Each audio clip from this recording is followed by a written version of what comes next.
Hey guys, this is Dr. Bill Renkas with Movement First Physical Therapy. I got all your requests and things that you guys wanted some information on, and one of them was hamstring motion and stretching. And this is a great topic, something that's important to know about and learn about as to why our hamstrings get tight and how can we do something to improve it. So first I want to talk about, okay, your hamstrings, there's a couple reasons they could be tight. First off, it could be from your position of your pelvis. So if your pelvis is too far forward tilted, as if we're pouring water out of the front of it, it's going to create a tension in your hamstrings. It could be from poor core stability or bad breathing or poor pelvic control, including our pelvic floor. And what that does is that creates instability in our trunk, which makes our hip muscles and our leg muscles do a little bit more. So our hamstrings may tense up to protect for that. Another reason is if we have nerve sensitivity down our leg. If we have nerve sensitivity down our leg, what's going to happen is that sensitivity is going to pull, and it's not going to let us, our muscles in the backs of our legs are not going to let us overstretch our nerves because they want to be protected. And then last would be, and very infrequently, is true tightness of hamstrings.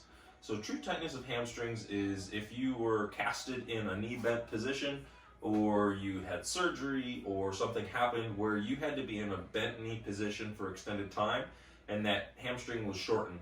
If that is the case, yeah, you will have a longer recovery time. However, with any of those other issues, a lot of them can be quick fixes. So with the pelvic thing, working on core control of keeping your pelvis in a neutral position. So what that is thinking about, if you have a peacock tail, you want to think about having that tail down to the ground. So again, our peacock tail up in the air, allowing it to go down to the ground. That helps us be in a pelvic neutral, and then learning to control your core in this position.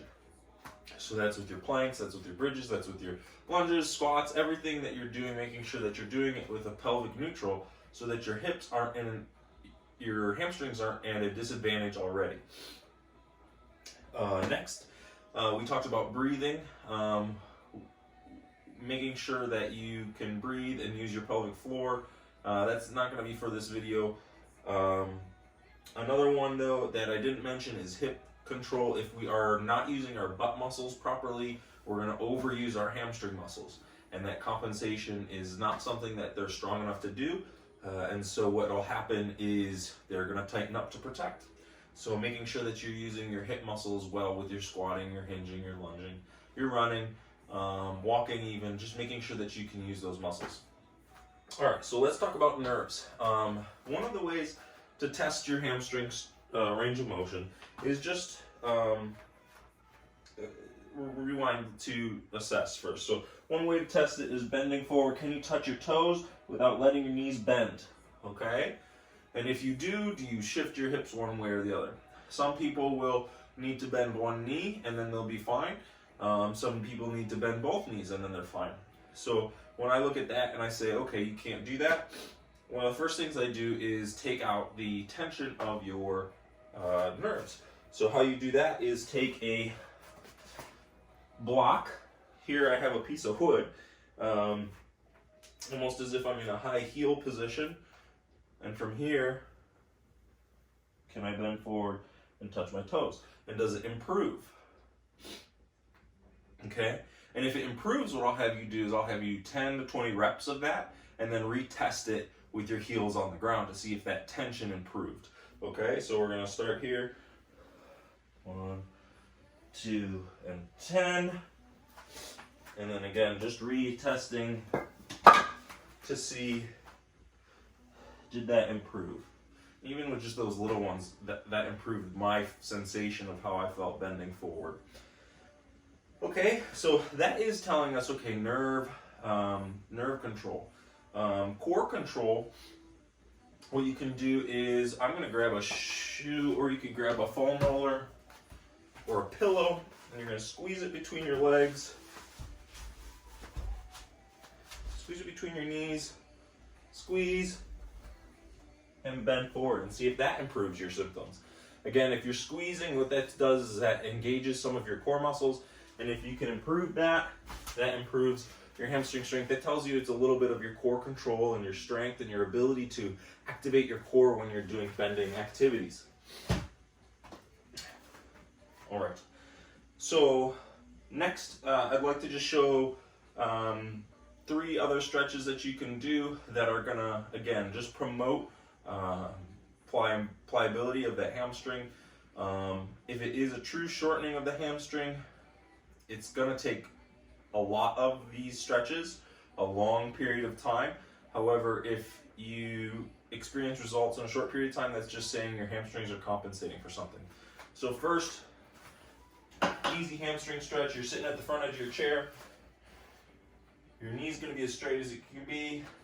For this one, for just the hamstring, the foot doesn't matter. We're going to stay in a nice neutral spine and bend forward at your hip. A lot of people want to round at their back. If they're rounding at your back, your hamstring stops at your pelvis. So if you're rounding at your back to bend forward, you're really not stretching your hamstring. So we want to make sure our back is nice and neutral, and we're bending forward at your hip, and you should feel a nice stretch in the back of your leg, the back of your thigh here. So this one, if you're doing this, it's nice to either do active, meaning you can pull your heel into the ground, pull down, and then move into the stretch a little bit more. Pull down, move into the stretch a little bit more. Or you could do repetitive in and out of the motion. Or you could do a static stretch, which is about 30 seconds to a minute, to try and just provide sensation to your leg to make it feel a little bit more comfortable in a lengthened position. Now, if you want to stretch your nerve in this position, besides that bending, that repetitive bend over there, what you could do is with the straight knee, neutral spine, you can go up and down with your foot, and you should feel a stretch all the way down the back of your leg.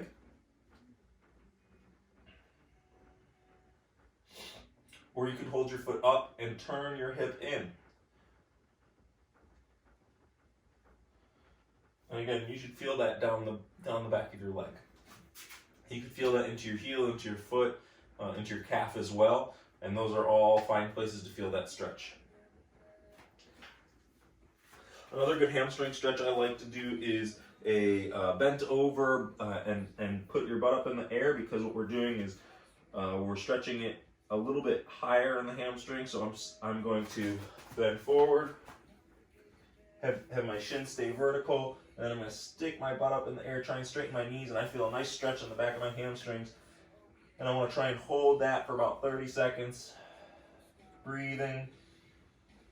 Nice deep belly breaths as I do that.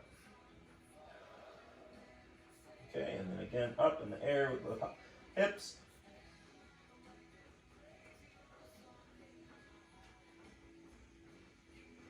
Good. All right. And then last but not least is using a strap on your back. You want to pull your leg. Again, you may get some nerve with this, but you want to have your leg straight, and you're going to lay back and pull up. And for me, my symptoms are almost all, I know the difference, so my symptoms are almost all nerve related. But you want to try and, you can straighten your opposite leg to keep your pelvis in neutral. You want to keep your back nice and flat. If you want to take some of the nerve out of it, keep your knee straight and point your toe so that it's not quite pulling so bad.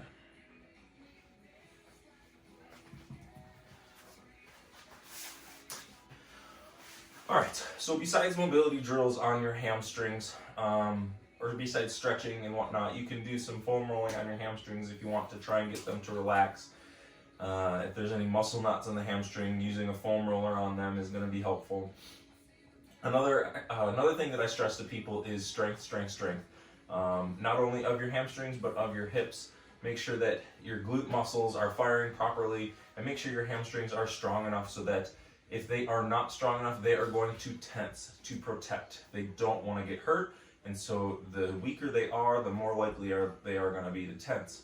And so you need to strengthen those muscles isometrically, meaning you're holding a position eccentrically, meaning you're slowly letting a position go, as well as concentrically, which is contracting while you're doing it. So you want to kind of train your hamstrings in all different ways of doing that. If you guys are interested in something like that, comment in the posts, and I'd be happy to do a video on some hamstring strengthening exercises for you. More than happy to. I know I need the strength, so it'd be a good workout for me. If you guys enjoyed this, again, hit the like, comment below, show me some love. Join my Movement is My Medicine group on Facebook, and I'm happy to take any other recommendations or requests for informational videos. Hope you guys got a lot out of this, and hopefully it helps your hamstrings as